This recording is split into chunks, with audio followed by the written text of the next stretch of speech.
Hello! Time for another vlog.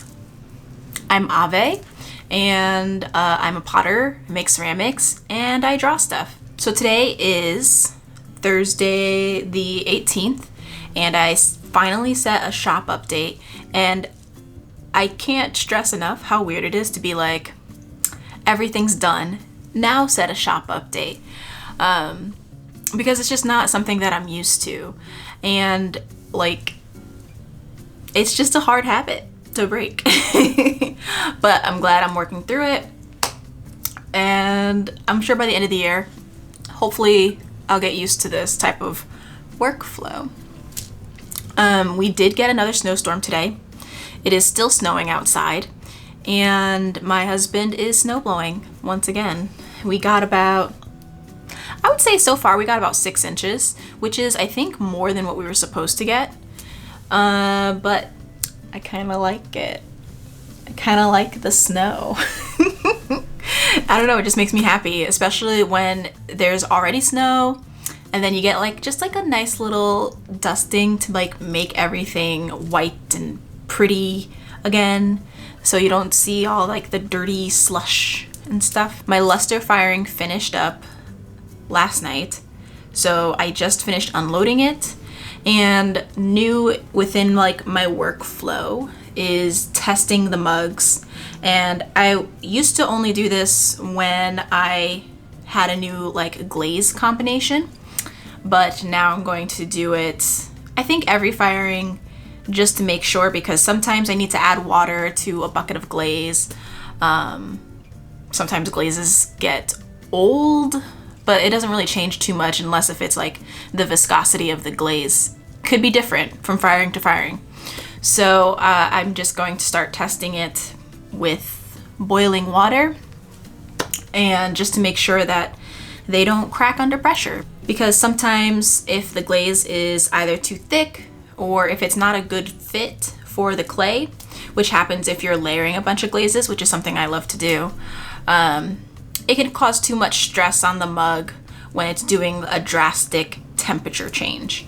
So when it's like a room temp to on the cooler side for the mug before you pour the water in, and then you're pouring in boiling water, it should be fine.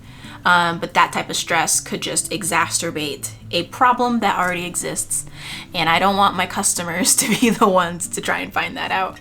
So testing the mugs with boiling water, and it's fairly quick. I mean, I had to do like 3 kettles full to pour in all the mugs, but I think it's worth it just for like peace of mind, and to make sure I'm putting out the best product that I can. So let's do a show and tell.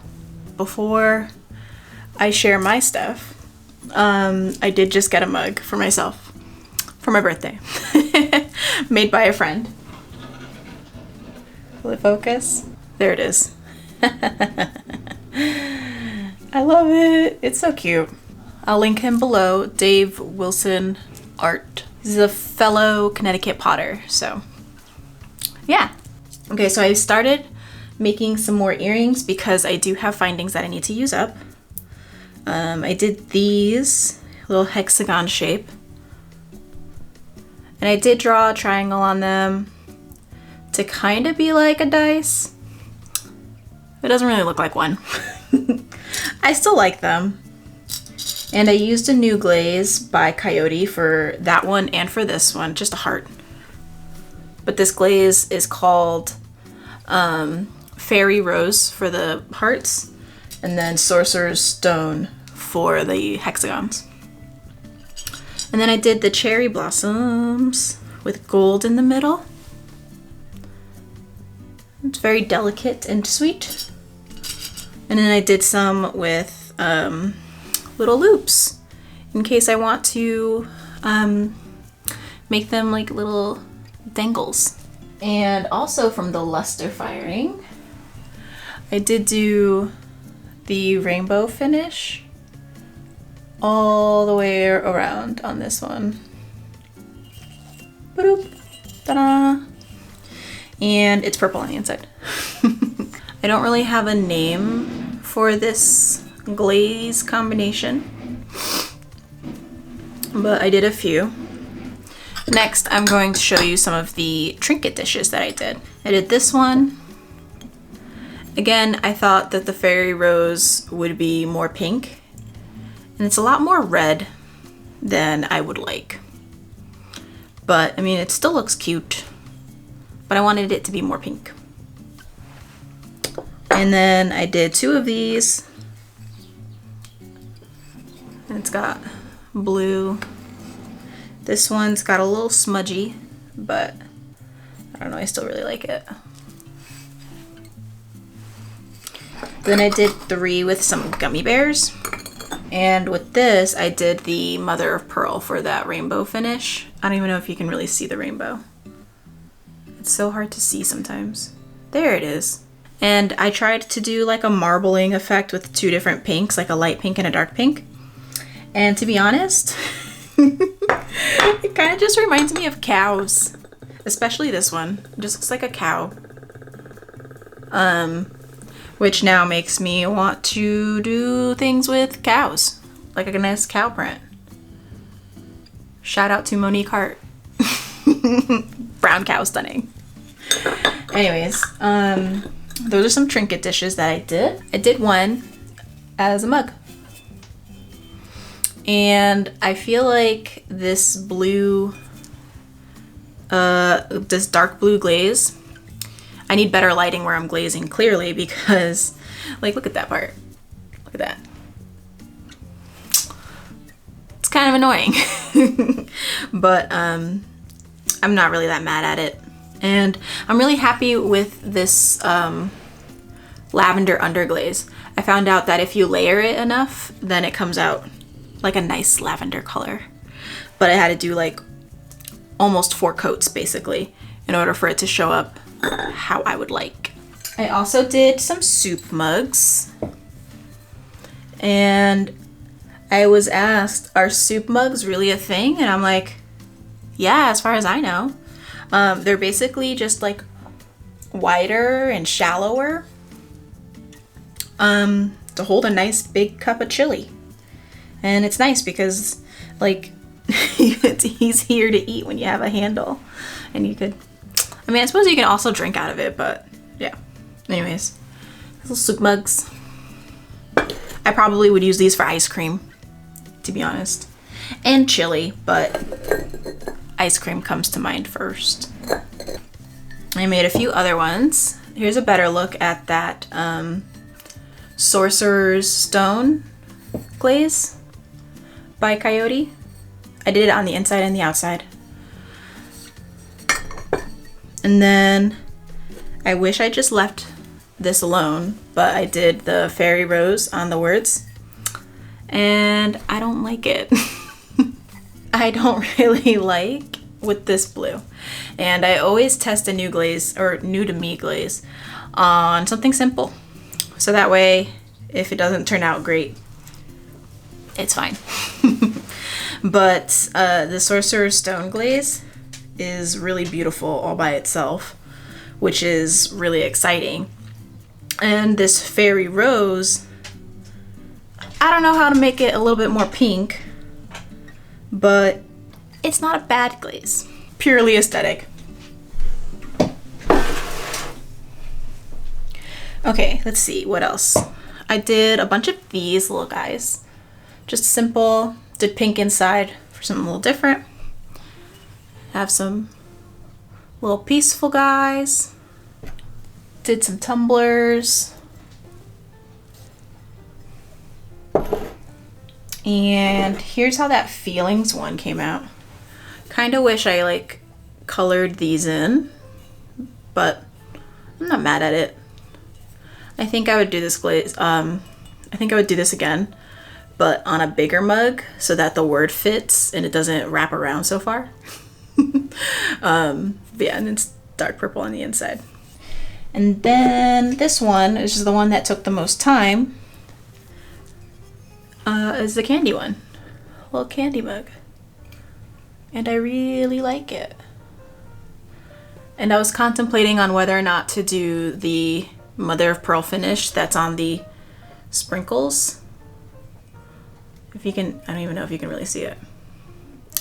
Contemplating on whether or not to do that on the pink instead of doing like the little gold twinkly things all around. And I think if I were to do that, then that means next time for these gold bits that I have scattered about, I would sculpt them so that there's a little bit of a differentiation between the pink and where I'd want to put the gold. Because if mother of pearl and gold touch, then it's nothing bad happens other than it like just turns purple. It doesn't look great. So you have to keep them pretty separate. They came out really nice, and I really like all these little candies.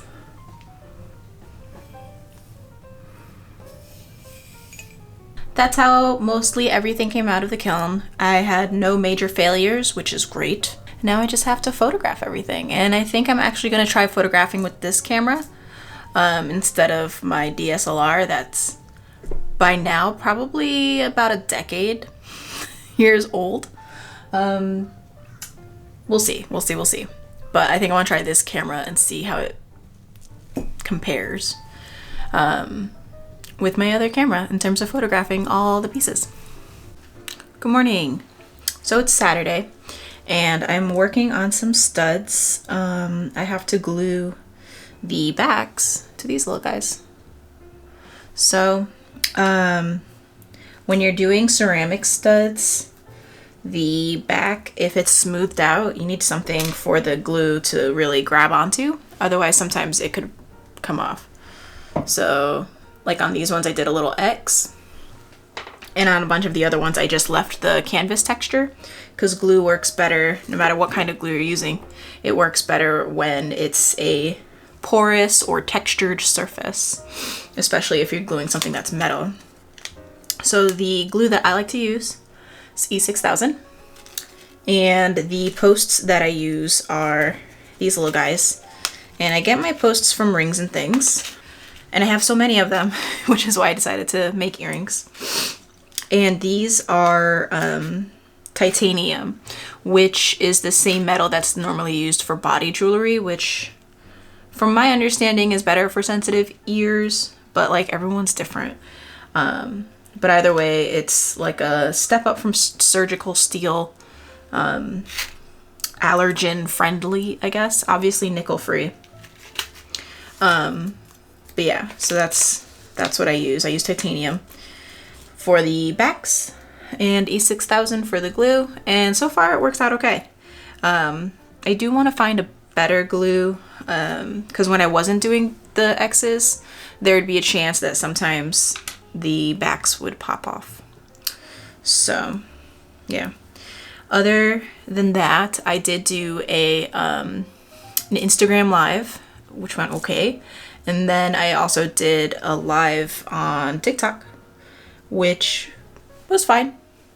Not sure how often I'll go live there, but I guess the more people that are over there, the more I understand the platform, then like the more I'll use it, maybe. I like going live on Instagram, and I like that it can be saved, and I feel like it's a cool way to connect with my audience and stuff like that, and I enjoy it. So that's what I did today. I actually finished doing all of the listings except for the listings for the earrings.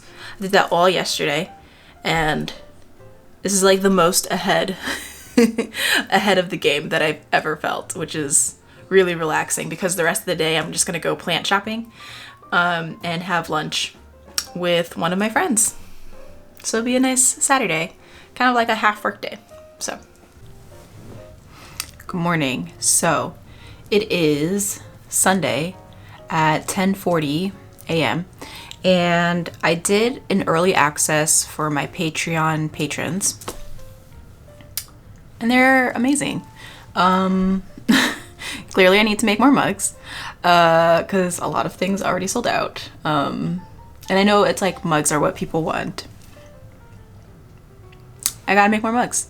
That's the conclusion here. But I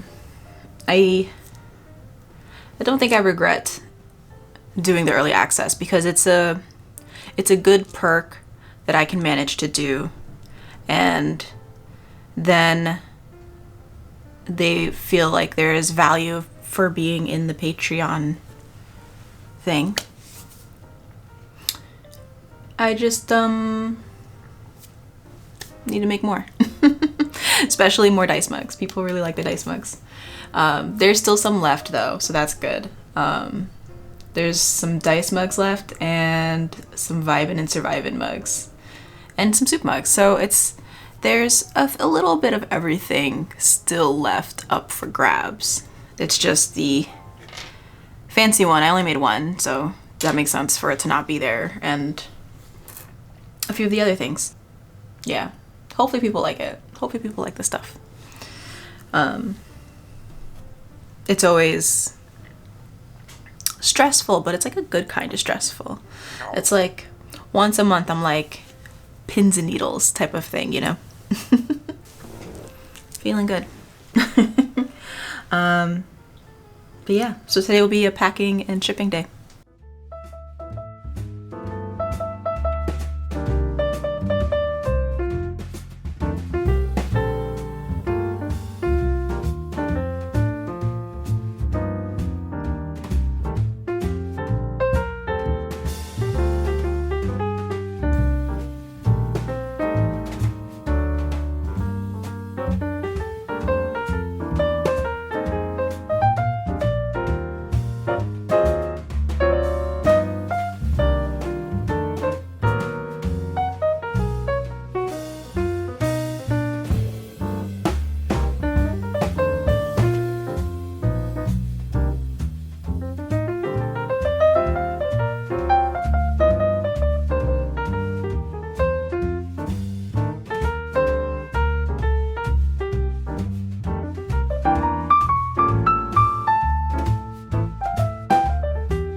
Hello. So it's the next day and I have about, I'd say 75% of the orders packed up, which is really good, which means everything will be shipped out by tomorrow and I'm excited. And I have an idea for a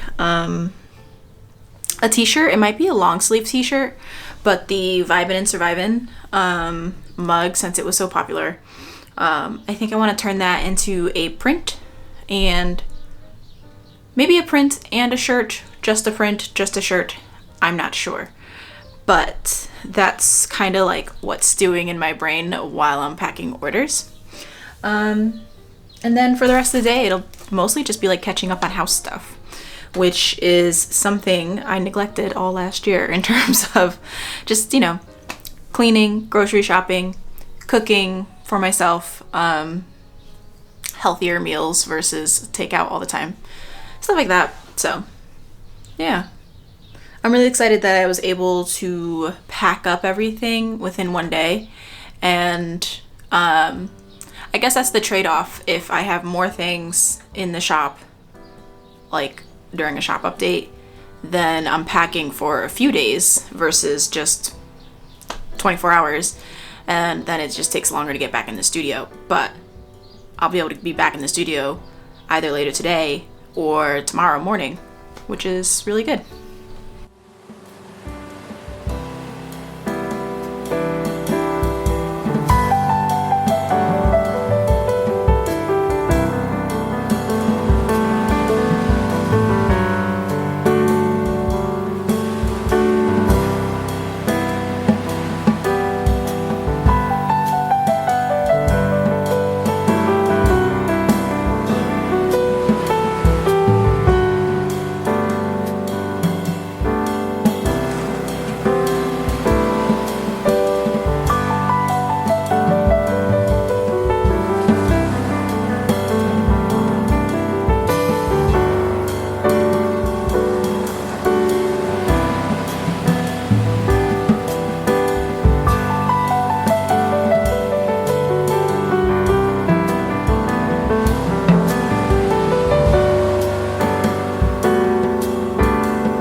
Good morning. So, I have like 2 more packages to pack up, but they are,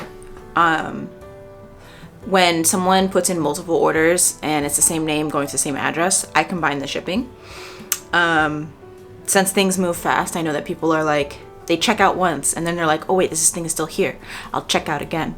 So I just combine the shipping, but I do save those orders for last because it's a little bit more complicated to ship multiple things rather than shipping just like 1 or 2 things. Especially since I sell a lot of different shape and size things. And I ran out of the boxes that I use on the inside for this size cup. I thought I had them.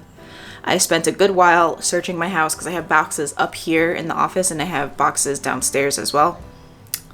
Can't find them. I guess I'm out. So I'm gonna try. So when I received a mug, there was this cardboard pieces. So I'm not gonna like make a box per se, but I'm definitely gonna use these as dividers between, because this order has 2 of these, a print, and some small things. So the main concern is these. And if you've seen my packing video, like double boxing is great because it's simple and it makes sure that like if someone wants to return something, that it's really easy to do. When things go through customs, people, you know, sometimes it gets opened by someone else and they have to package back up, send it off. I like double boxing. I think it's great. Peace of mind type of thing. But the main concern with packing anything fragile is that it doesn't move and that there's about 2 inches from the object to the outside of the box. So as long as those 2 things are accomplished, we're gravy, right? So I feel like packing is just a lot of problem solving. At least for me it is. So for packing this size thing without the boxes that I normally use, I ordered them. They'll be here next week, but I'm not gonna wait till next week to try and ship this. I'm gonna use these cardboard bits and some bubble wrap. I save quite literally everything, and I have a problem. I don't know if it's a problem, but I don't like throwing out these boxes because they're just so good. Do you keep good boxes? Like, let me know if you also like to keep good boxes. Yeah. So if I have something that would fit in this size box, I don't think I'd mind. I would just, you know, remove my shipping label and they'd be like Pet Lab or Doki Doki Crate. I still have to open this one actually. But yeah, if I come across an order that makes sense to ship in this size box, I probably will. And I'm sorry if it confuses my customers, but these boxes with the walls on the side are like extra sturdy. So I like them. They're just normally not the size box that I need. So anyways, let's try and figure this out.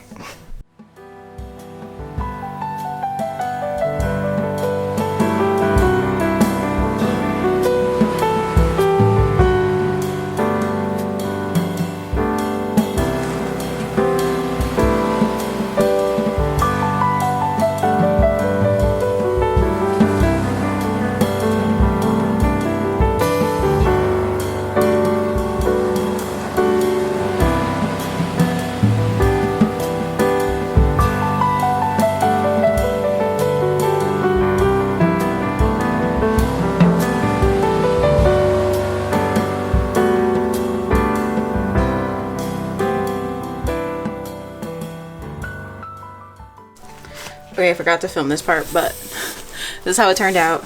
There's a piece of cardboard in between the 2, filled with peanuts on the other side of the corners, and there's cardboard around here, around each side, so it should be good. And then I took this guy out because I was like, oh, I don't like it on the bottom, so I'm gonna put that on the top. A little free sticker. and the rest of their order. It was some small fronts, and that should do it, other than like a thank you card. So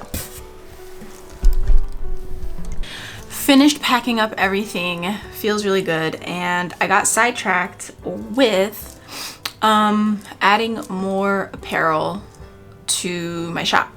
So I thought that the Keep Going rainbow would make a nice t-shirt. So I just went ahead and added that to my Etsy and to my Shopify shop. And I've been wanting to update the I have no idea what I'm doing to just something, I don't know, more what I want.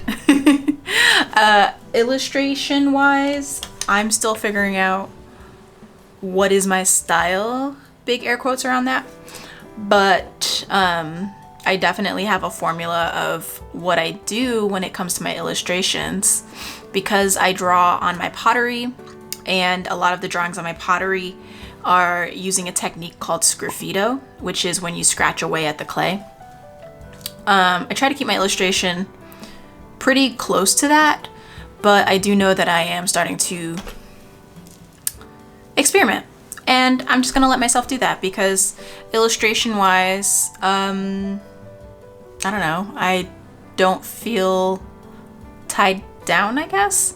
I know when I was younger, I used to stress so much about what is my style, and it's definitely something to think about, but I don't think it's something that you should worry about, because I feel like a style doesn't come to you until you get hooked onto an idea and you want to keep exploring that idea further and further and further, and then that's where your style comes in. Your style isn't something that's like that you manufacture. It's something that comes with question and answer that you keep adding onto or trying to figure out with each additional piece that you do. And this goes for any medium, really. So for illustration wise, since I haven't drawn in a while, I'm just doing whatever. And especially since I'm new to digital art, yeah, I feel like my paintings definitely have a style, and I feel like anytime I use a specific medium, like whether it's gouache or watercolor, like each of those mediums have a style that I like. And I'm sure overall there's a style that I don't see, but everyone else does. Anyways, that was a really big ramble.